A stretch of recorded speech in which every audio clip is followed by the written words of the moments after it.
Welcome back to the Decent Garage crew. Today is a big day. It has been a long time coming, but we're moving. So for those who have followed the channel from the beginning, we have been here at my house in Utah for 5 years running the channel out of this 3-car garage, really out of one bay of the garage. Now we've done some upgrades, we've expanded the side yard. I just finished building a lean-to, but we're coming to find out that it is just not enough space. My goal with this garage has been to show people that you can get some cool projects done in a single car garage, which is what I've been able to do. But now I want to be able to do more projects at one time to become more productive.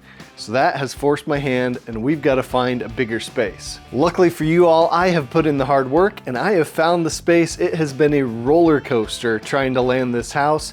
But we found our dream house. It has an unfinished shop. The house is perfect for our family and it has almost 6 acres. So we have a lot of packing to do. We have a lot of projects to move. I'm not going to show you that in this video. Let's go straight to the new property. I want to show you the property, show you the shop, and get your guys' input on how we should go about finishing this shop.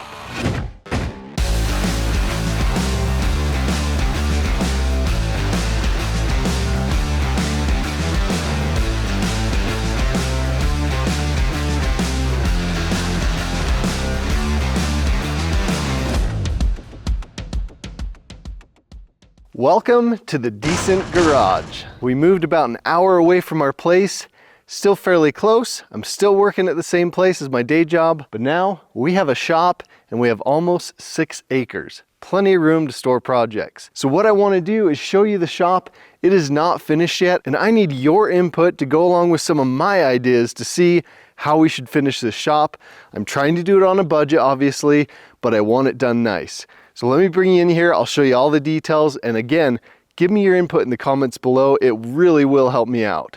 So here is the center bay. This is 20 feet wide. The peak of the eave is 16 feet, and the bottom part of the eaves, the top of the walls over here, is 14 feet. So this is a nice huge bay.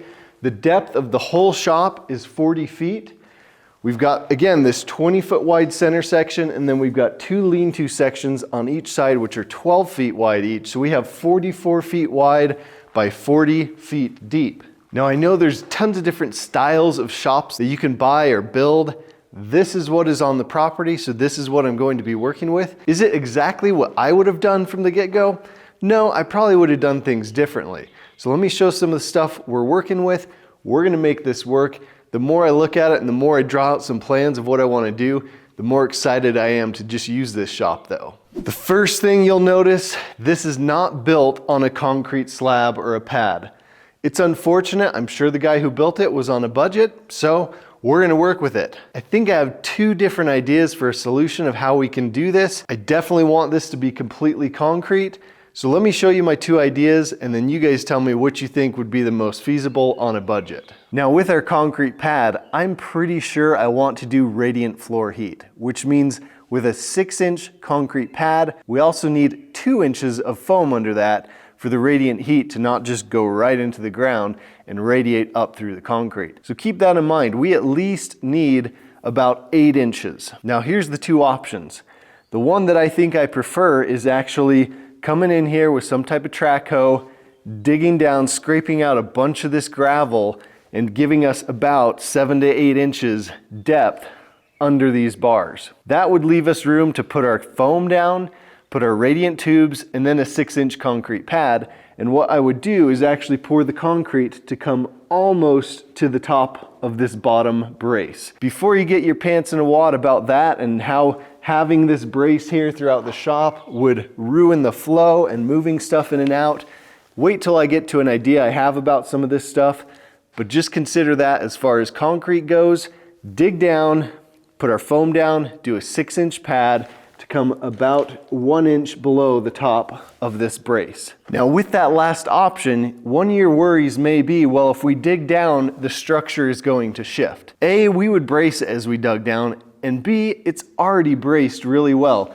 Every 3 feet on all of the base rails, there's a 3-foot mobile home anchor put down into the ground. So not only does that hold the structure down to the ground, but if we dig down, that's going to hold the structure at the current level that it's at, and it won't want to sink down. So the next option that I think is a viable option is doing the opposite, leaving the gravel here and actually lifting the structure 7 to 8 inches, pouring the pad, and then setting the structure right down onto the concrete. Now that's just an idea I kind of came up with my uncle last night.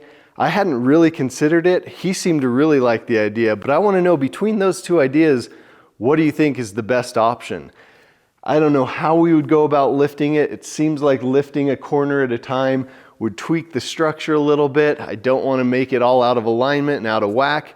But I think if you only lift it about an inch at a time and then shove something under there to brace it, move to different spots all around and slowly lifted it up, that definitely could work. Then once it's lifted up, we could just form out the outside of the structure, pour a whole continuous pad in here of concrete, and then again, once it's cured, just set it right back down onto the pad. If you're still caught up on the base rails and having the concrete around that and the flow between the bays, let me tell you my solution to that. What I'm going to do, we've got 1, 2, here's the third beam right here. I'm gonna cut the base rail on this side of that beam. And then up here at the front, after this first beam, I'm gonna cut the same thing. And what I'm gonna do is put an 8-inch C-channel purlin up there to brace all the lean-to structure, and also a nice big heavy-duty steel jack stud on each side so that it braces and supports that whole portion of the structure. Then we can cut out all of these uprights and the base rail, which will give us plenty of flow between the bays.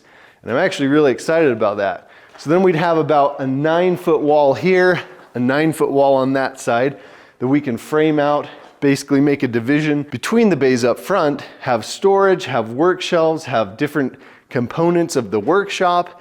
Then we have complete open area between all the bays, except for about a 3-foot portion, a small wall at the very beginning. I think that would really open up the structure and improve the flow.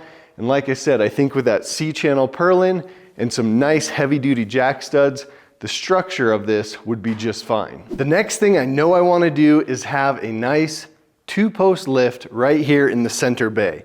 It'll be somewhat not centered front to back because we're going to have kind of this work area up front, but it'll be right up here, centered within the width of this bay. We have plenty of height for that, so I think it'll be nice to have 1 2-post lift in here and then have 2 bays that we can have other projects being worked on as well. The one thing I don't know, should I offset the 2-post lift to one side a little bit? If we did that, that opens the potential to have 4 projects next to each other. Again, we've got 12 feet, 20 feet, and 12 feet. So that could open up room for 4 projects, but I don't want it to feel cramped either. So if we do that, is it gonna make it feel too shoulder to shoulder with all the projects and feel too cluttered? That's why I'm leaning toward just putting it right here in the middle, have plenty of room on the sides for other projects, for the 2 on the sides, plenty of room for the 2-post lift, working on that project, moving toolboxes around it. I think having that open and not feeling cramped would be worth it, as opposed to shifting it over and having another smaller spot for another project. Let me know what you think. Now we're out here on one of the sides of the lean-tos of the structure, and here's where I want to make a utility area.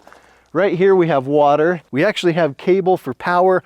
All ran out here to the shop that the previous owner did. Unfortunately, I talked to the previous owner's son, and when they did an addition to the house, they actually hit this cable, ruptured it. So I think this cable is not even usable, but they did fix the conduit, he said. So we just need to pull this out, run new cable. That's unfortunate. I was really excited that this was already here, but it's a little bit easier since the conduit is already there. So what I want to do is pull this power over to here, have a panel. I'm hoping to do a 200 amp panel inside for the shop. We can pull water in here. What I want to do is have a 20-foot connex right here, and in the back section of that connex, have it be the power, have it be a water heater for the radiant heat, have an air compressor in there, basically all the utility stuff that we can keep in the back section of that connex. And then in the front section, we can have storage for parts. But that's where the power is going to come in. That should be nice and easy to do once we pull the wire. Now we're on the inside of that lean-to wall. One thing we need to add is a man door. So I want to add a man door right here in this section. That shouldn't be too hard to do. And then coming back to where we'll have that connex, I'll have some type of door to access into the connex from inside, have that sealed off. That should be pretty simple to do as well, but that way we can go in and out of the connex without having to go all the way out the shop. One thing I love about this shop, there are no windows. Now some of you guys might not like that, you'd rather have windows with light, but as a YouTuber filming, having windows makes it really hard to get good light on all the shots. So I'm actually really glad there's no windows. The previous owner had probably about 10 or 12 windows that he'd pulled from different projects that he wanted to install some of them.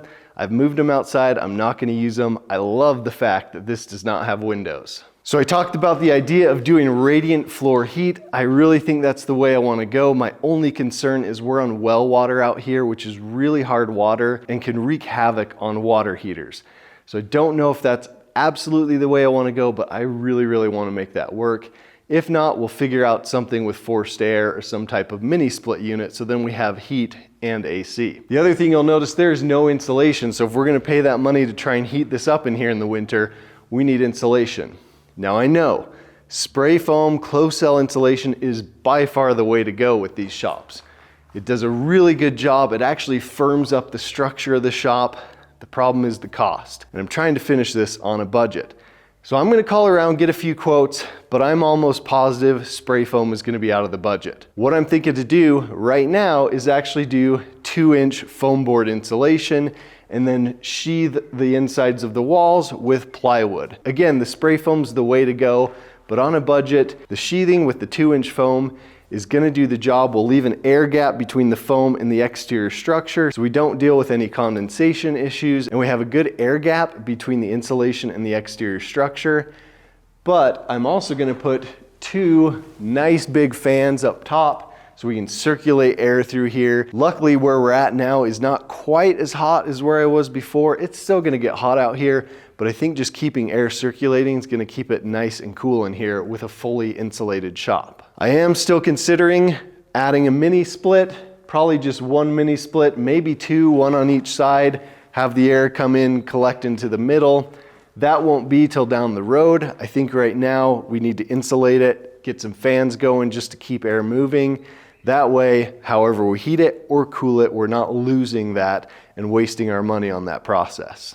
Now this is the open space in front of the shop. One thing I love about the shop is the doors face east. So we will get some morning sun, some early afternoon sun, but as soon as the sun really starts to hit hot, it's gonna be behind the shop. I really like that. And then that casts a shadow to where you can work out here without being in direct sunlight. So that's a great thing about this.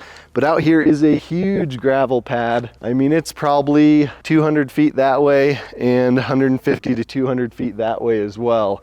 So a huge gravel pad. I do need to do some grading because if we have water, I don't want water draining toward the shop. So we need to come up with a drainage system to keep that in check. But overall, there's a ton of space out here and room to expand, whether it's lean-tos or connexes on either side of the shop. So here outside of the other lean-to portion, again, we have plenty of room if we wanted to put a connex or even put another lean-to section out to here. We could do something like that. That would be down the road. But as you can see behind me, we've got plenty of space. So our property is almost 6 acres total. Plenty of space to store trucks. You can see there's just room to do anything. I also want to know, do you want to see some of that on the channel? We're going to use this space. My daughter wants horses. I want alpacas. We're going to be doing a bunch of stuff, trying to make this kind of a homestead of sorts, probably a big garden or something. Do you want to see that on the channel? Should I make another channel? What do you think? Let me know in the comments. So this is the new shop. I am really excited. This has a ton of potential. Again, let me know in the comments what you think, what should we do? I'm on a budget. The other thing is I want to get this done quick because we have projects to get done. So I want to get the concrete and the electrical done really fast so we can get projects in here, get working on them, get stuff done. I don't want this to tie up the production of a lot of our projects. So I'm having my brother fly out here in a couple weeks. He's gonna help me do some of that. We're hoping by the time he leaves, we've got this formed up and ready for concrete. and we've got all the electrical installed. That'll be the goal for while he's here for a week, and I think it's doable. So I appreciate your support. Again, the garage we started out in was great. It worked really well. It served its purpose. I hope I showed you guys that you can do a lot of cool work out of a pretty small space in a suburban neighborhood. I was able to pull that off, and you can too. But now that I'm trying to grow the channel, get working on more projects at the same time, have room to do that in a sheltered space, out of the sun, out of the weather, this is gonna be what takes us to that next level. So that's what we're gonna do. I couldn't have done this without you guys. I really do appreciate it. Thanks for your support, Decent Garage crew, and we will see you guys in the next one.